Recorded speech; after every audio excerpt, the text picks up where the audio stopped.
नांदेडमध्ये कशा पद्धतीने साजरा होतो? आपण बघितलं की नांदेडमधलं सुरत जुनं आणि लोकांची भावना असलेलं ते जुन्या मोंढ्यातलं राम मंदिर, त्याला कितीशे वर्षाची परंपरा आहे मला नक्की माहिती नाही.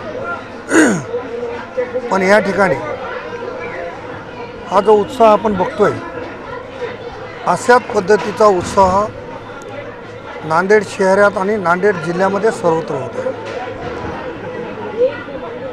मी गेले अनेक दिवस नांदेडच्या अनेक भागात फिरलो. भोकर असेल, उमरी असेल, देगलूर असेल, या सगळ्या भागात जाऊन आलो. मी माझ्या आयुष्यामध्ये एवढा प्रचंड उत्साह कधी नाही बघितला. प्रभू रामचंद्राच्या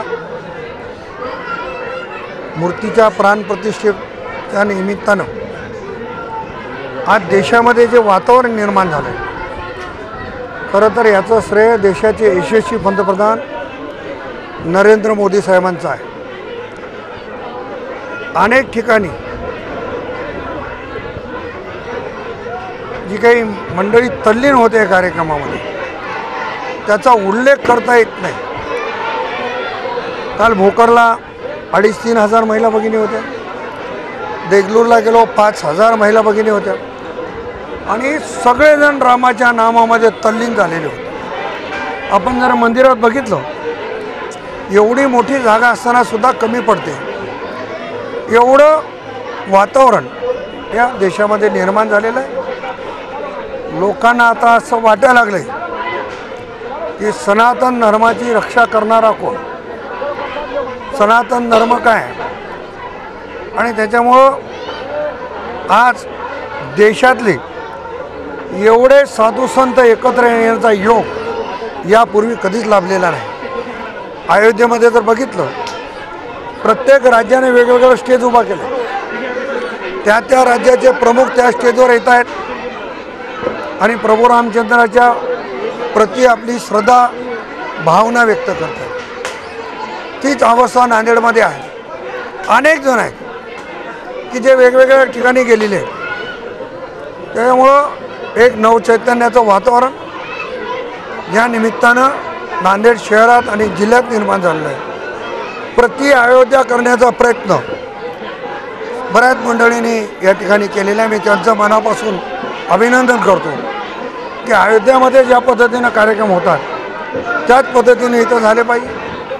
अनेक ठिकाणी आपण बघितलं, 200 पेक्षा अधिक ठिकाणी रामकथा सुरू आहे. साधू संत देखील मिळायला तयार नाही.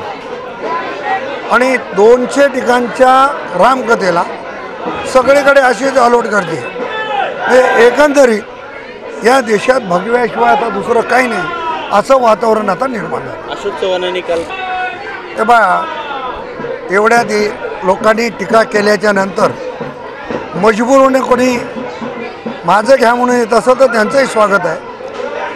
हीच बुद्धी परमेश्वराने त्यांना आधी दिली असती, त्यांच्या सल्लागारांनी त्यांना आधी सांगितलं असतं तर आणखी आनंद झाला असता.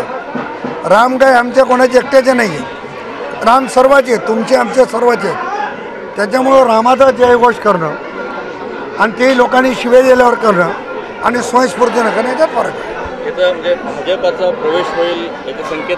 असे लोक आले काय नाही आले का भाजपला काही फरक पडणार नाही. लाईन लागून आहे, त्याच्यामुळं प्रवेश द्यावा की नाही. पण रामाचं नाव घ्यायला ज्याला लाज वाटते त्याने भाजपाने होणं. मी सांगण्याची गरज नाही, मी ज्योतिषकार नाही. देशातली जनता सांगते इस बार 400 पार, इस बार फिर से मोदी सरकार. त्याच्यामुळं वातावरण आहे आणि त्याच्यामध्ये मी पण आहे.